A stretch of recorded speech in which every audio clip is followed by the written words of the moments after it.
अस्सलाम वालेकुम दोस्तों, ਇਹ ਮਸਜਿਦ ਬੈਤੁਲ ਮਹਿਦੀ ਜਿਹੜੀ ਇਹ ਜਿਹੜੀ ਗੋਲ ਬਾਜ਼ਾਰ ਵਾਲੀ ਹੈ, ਇਹਦੇ ਵਿੱਚ 1996 ਦੇ ਵਿੱਚ ਇਹ ਜ਼ਿਆਉਲ ਹੱਕ ਬਦਬਖਤ ਨੇ ਜਿਹੜਾ ਕੰਮ ਸ਼ੁਰੂ ਕੀਤਾ ਸੀ ਮੌਲਵੀਆਂ ਦੀ ਪਨੀਰੀ ਲਾ ਕੇ।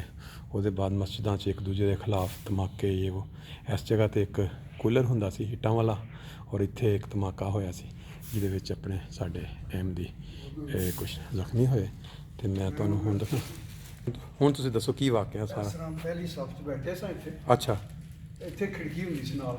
ਅੱਛਾ, ਇਸ ਜਗ੍ਹਾ 'ਤੇ ਠੀਕ। ਉਹ ਜਿਹੜਾ ਹੁੰਦਾ ਨਾ ਕੂਲਰ, ਡੈਜ਼ਰਟ ਕੂਲਰ, ਹਾਂਜੀ, ਇੱਟਾਂ ਲੱਗੀਆਂ ਵੇ। ਹਾਂ ਹਾਂ, ਹਾਂਜੀ ਹਾਂਜੀ, ਉਹ ਡੈਜ਼ਰਟ ਕੂਲਰ ਇੱਥੇ ਪੱਖਾ ਸੀ ਤੇ ਮੈਂ ਇਸ ਜਗ੍ਹਾ ਤੇ ਉਹਦੇ ਹੁੰਦਾ ਸੀ।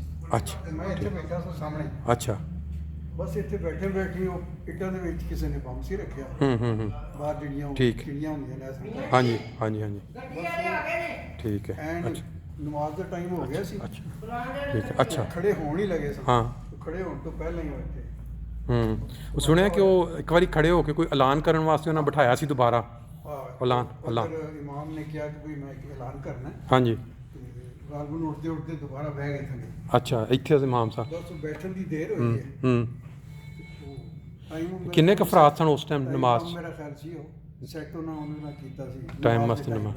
ਕਿੰਨੇ ਕੁ ਅਫਰਾਦ ਸਨ ਟੋਟਲ ਉਸ ਟਾਈਮ ਜਦੋਂ ਹਾਦਸਾ ਹੋਇਆ? ਭਰੀ ਸੀ ਮਸਜਿਦ। ਅੱਛਾ, ਭਰੀ ਸੀ। ਕਿਹੜੀ ਨਮਾਜ਼ ਦਾ ਟਾਈਮ ਸੀ? ਅਸਰ ਦਾ ਟਾਈਮ। ਅਸਰ ਦੇ ਟਾਈਮ ਤੇ ਹੋਇਆ ਸੀ। ਨਮਾਜ਼ ਅਸਰ। ਲੋ ਜੀ, ਇੱਕ ਅੱਲਾਹ ਤਾਲਾ ਦਾ ਇੱਕ ਜ਼ਿੰਦਾ ਨਮੂਨਾ ਉਹਦੇ ਬਿਲਕੁਲ ਸਾਹਮਣੇ ਸੀ।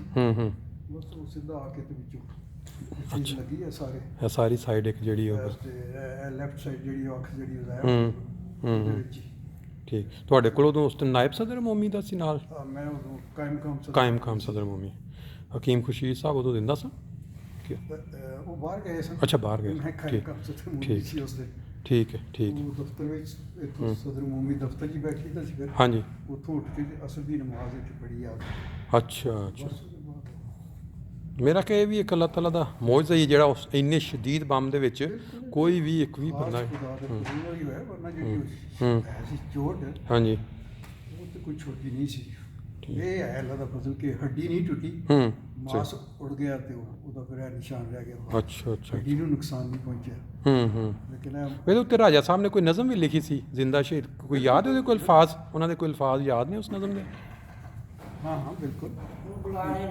एक शेर होंगे, एक जिंदा शहीद देखा है, अच्छा, मिर्जा का मुरीद देखा है, उसको पाया है असल मुसाबिर, अच्छा अच्छा, उसका अज़्म जदीद देखा है। Very good, very good. राजा साहब बड़ियां अच्छी नज़मां ले। चलो उन्होंने फिर नज़म वो छबी अल फजल च। ठीक है। तो मैं फिर उधर मुख्तसर से जवाब भी लिखा नज़म च। अच्छा। शेर राजा जी खूब कहते हैं, अच्छा, मुझको जिंदा शहीद कहते हैं, माशाल्लाह। कहाँ ये आजिज़ कहाँ मुकाम शहीद, ज़मीन पे ये वो फलक पे रहते हैं। कोई समझ में छोटी नज़म जवाब लिखे। चलो शुक्रिया। चलो लगी है। हाँ जी, हाँ जी। मैं फिर चोट लगी तो मैं तो फिर डिग पे ना थले। अच्छा, तो खून शून भी हो गया, बेहोश भी हो गया। किसी ने मैंने आके पिछू उठाया, पिछू पकड़ के उठा के बाहर सेंच खड़ के चक्कर शक्कर लवाए। 96 ਦਾ ਜ਼ਿਕਰ ਹੈ ਨਾ? ਹਾਂਜੀ, 96 1996 2 ਸਤੰਬਰ। ਅੱਛਾ, 96। ਕਿਉਂਕਿ ਮੈਨੂੰ ਇਸ ਵਾਸਤੇ ਯਾਦ ਹੈ ਕਿ ਮੈਂ ਉਦੋਂ ਜਰਮਨੀ ਸੀ। ਉਸ ਦਿਨ ਮੇਰੀ ਉੱਥੇ ਉਦੋਂ ਮਤਲਬ ਕਿ ਸ਼ੀਸ਼ੇ ਇਹਨਾਂ ਦੇ ਖਿੜਕੀਆਂ ਵੀ ਟੁੱਟੀਆਂ ਸੀ ਮਸਜਿਦ ਦੀਆਂ। ਅੱਛਾ ਅੱਛਾ। ਉਸ ਤੋਂ ਬਾਅਦ ਹੀ ਸਾਰੀ ਰਿਪੇਅਰ ਉਹਦੇ ਬਾਅਦ ਫਿਰ ਨਈ ਕੰਸਟਰਕਸ਼ਨ ਇਹਦੀ ਹੋ ਗਈ। ਨਹੀਂ, ਹੁਣ ਤੇ ਮਸਜਿਦ ਇੰਨੀ ਖੂਬਸੂਰਤ ਔਰ ਇੰਨੀ ਖੁੱਲੀ ਔਰ ਹਰ ਚੀਜ਼ ਦੇਖ ਕੇ ਬਾਹਰ ਅੱਲਾਹ ਤਾਲਾ ਦੇ ਜਿਹੜੇ ਫਜ਼ਲ ਨੇ ਉਹ ਤੇ ਫਿਰ मस्जिद महदी एंट्री के बाद मस्जिद का है दरवाज़ा राइट साइड, फिर अगे बाहर दा सेन पर फिर दफातर, फिर दरबार वाशरूम्स वगैरह। Very nice place. बैरूनी मंजर बैतुल महदी।